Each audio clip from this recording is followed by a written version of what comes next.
Go back. Go back, go back. Thank you. As Moses was supposed to have led. So therefore the idea that Moses wrote the Put Torah on the was not convincing. closed captioning. Let's Oh. move across through that idea.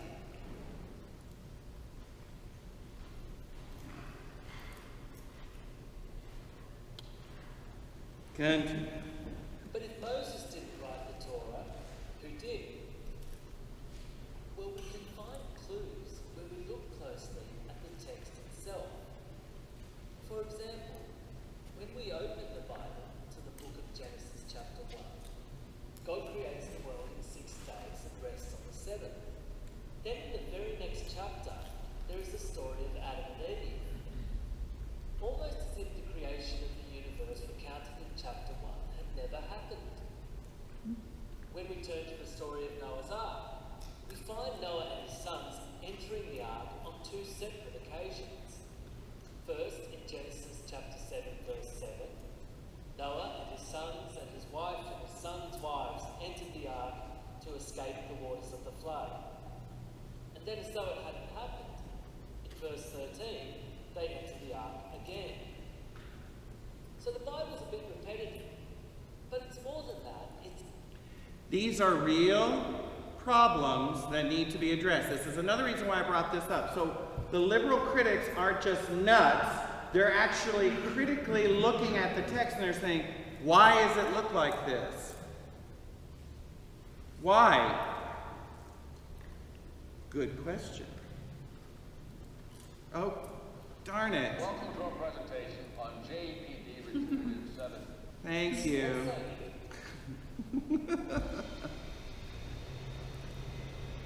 Consistent at times. At one point, the Bible tells us that God instructs Noah to take 2 living creatures onto the ark with him. But then a few verses later, God delivers the same instruction except with a difference. It's 1 pair of every unclean animal, but it's 7 pairs of every kind of clean animal. Oh. Biblical scholars call these repetitions doublets. And I really encourage you to read the book of Genesis to check these doublets out for yourself and see if you can identify any others. The point about doublets is not to say we found mistakes, we caught you out. It's that scholars believe doublets actually provide clues about who wrote the Torah.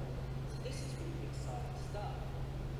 In 1882, a German biblical scholar, Julius Wellhausen, published a book in which he advanced what is called the documentary hypothesis. This is very important. According to Wellhausen's theory, the first 5 books of the Bible derive from 4 distinct sources, or documents, composed by different authors at different times.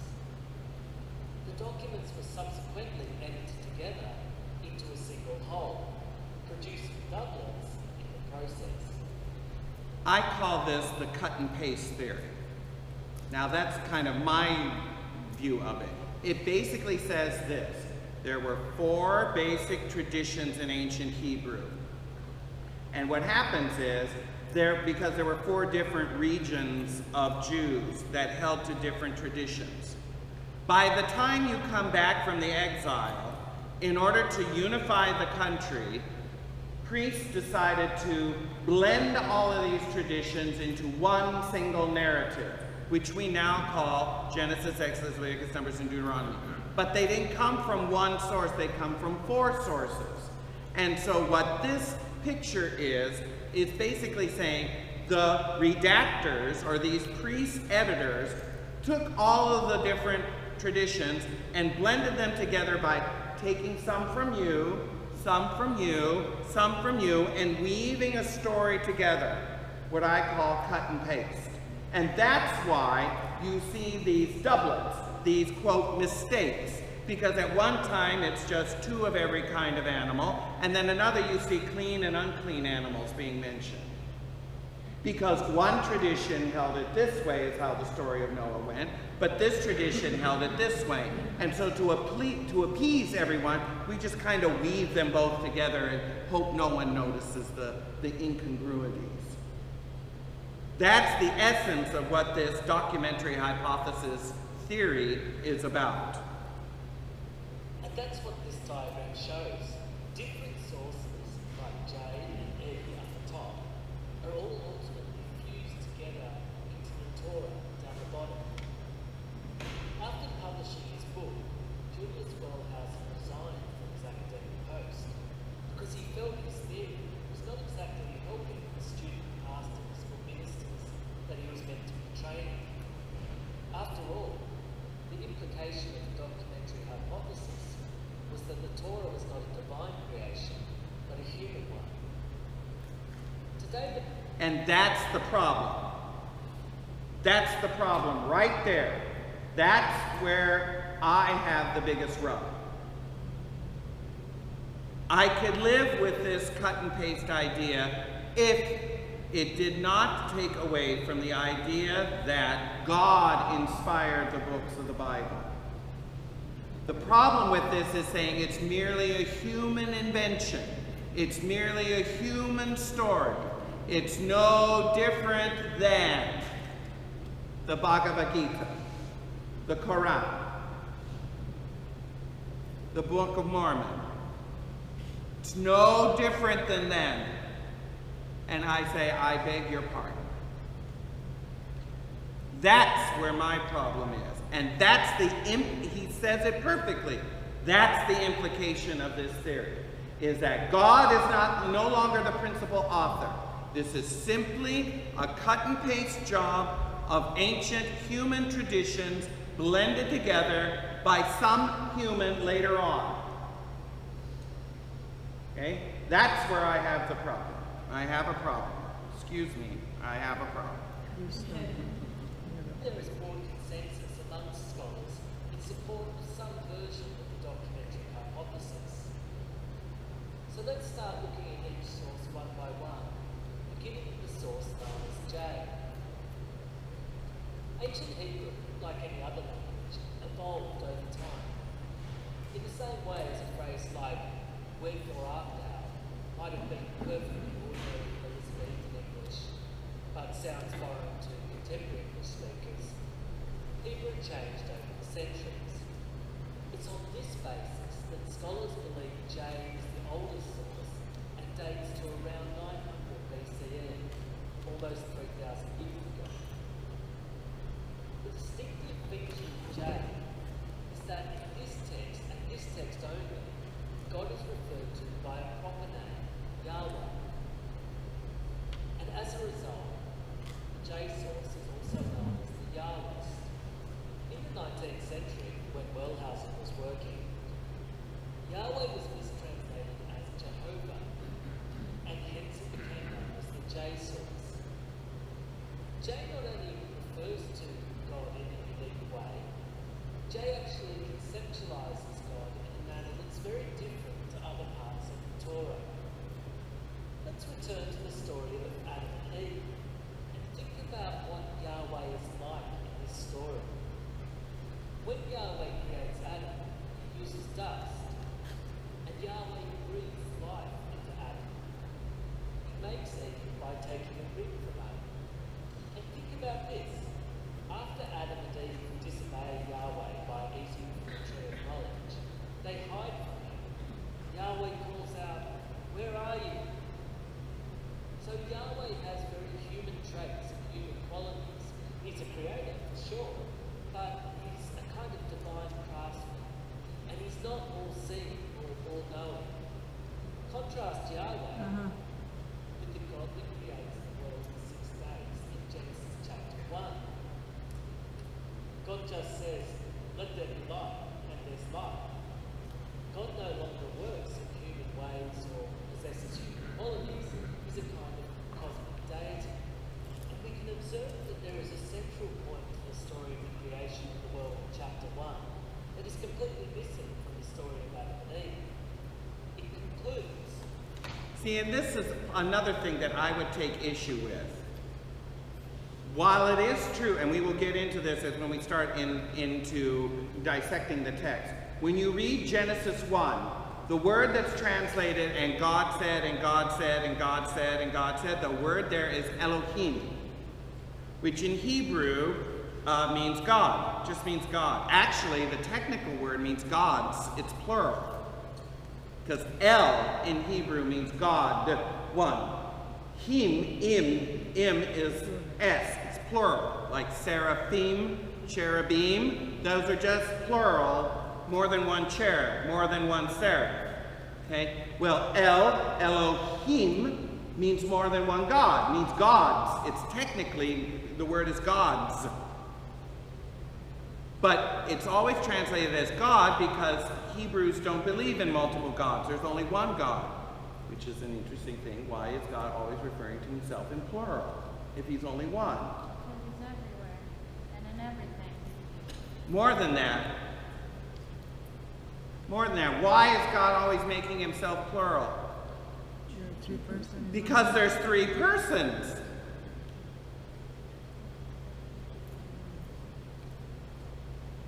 See? So even in the Old Testament, we get these hints of the Trinity. But the Jews didn't know that back then. When you read Genesis 2, when it says, God speaks to Adam, God speaks, it's a completely different word. It's not Elohim, it's Yahweh. Now, the way that these critical scholars look at this, they say, well, there's obviously two different stories being told here. One is of an Elohim tradition, and one is of a Yahweh tradition, and that's what they're setting up here. And so in order to, again, please everyone, we'll take your Elohim story, and we'll take your Yahweh story, and we'll bring them together into Genesis 1 and 2, and so everyone's happy. Okay? Now, I can give you an alternate understanding as to why there's two different words there, but let's continue on with this, otherwise we'll be here all evening. God blessed the seventh day and made it holy, because on it he rested. It's all about the importance of the Sabbath as a day of rest. This kind of concern with ritual observance is typical of what is known as the priestly source, or P. Recall the doubling in the flood story we talked about, where one version says God instructed Noah to take a pair of every animal onto the ark, and in the second version, it's 7 pairs of every kind of clean animal.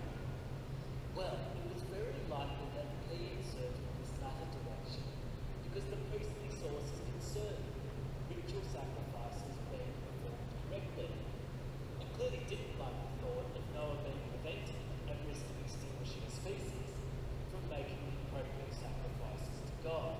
Well, how's it dating P to around 500 BCE? But scholars today believe it may be older than that by a century or more. The next source, E, is known as such because in these texts, God is referred to as Elohim, the generic Hebrew word for God, and not as Yahweh, as in the J source.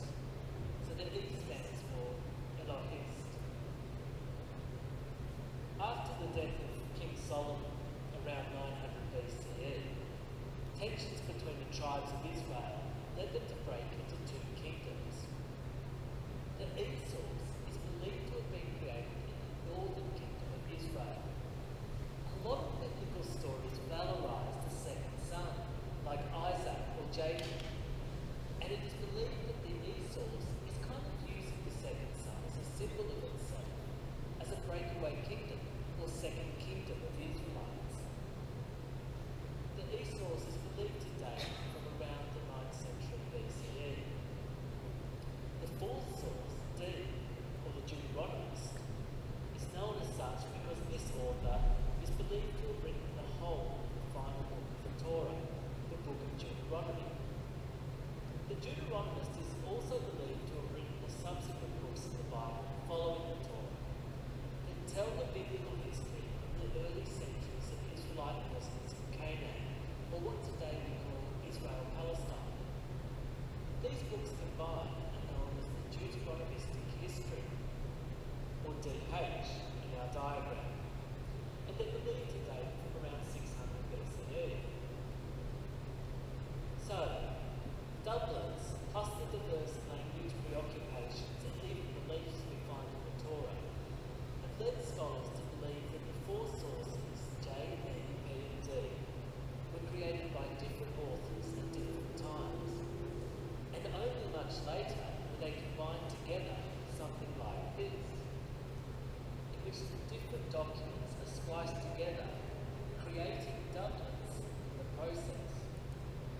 So if you break down the books of Genesis, Exodus, Leviticus, and Numbers, and you apply this logic to it, this is why I call it the cut and paste tradition. You see what I mean? So in the very beginning of the Bible, there's part priestly, part Yahweh's, part Elohist, part redactor, and it's all kind of cut and spliced together into a so-called single narrative. There are only certain parts that are solely just one particular tradition, okay? Like Deuteronomy itself, like Leviticus is mostly a priestly book, so it has mostly priestly tradition. Yes? Is it possible that